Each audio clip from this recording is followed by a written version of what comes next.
um, Elder Jeff. He told me that the Alpha course will be starting sometime in September that year. So I decided to sort of, together with my wife, Helen, we decided to sort of, let's attend and understand a little bit. And I must say that Alpha course is truly a very helpful course for us, because you see, what happens for people who are non-believers is that they do not know what Christianity, what is involved in Christianity. You know what I mean? Like, for example, as a Christian, what do I do?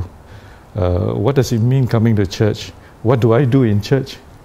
You know what I mean? That kind of stuff. So there are a lot of questions relating to Christianity that we didn't understand. But that Alpha course actually answered a lot of those questions.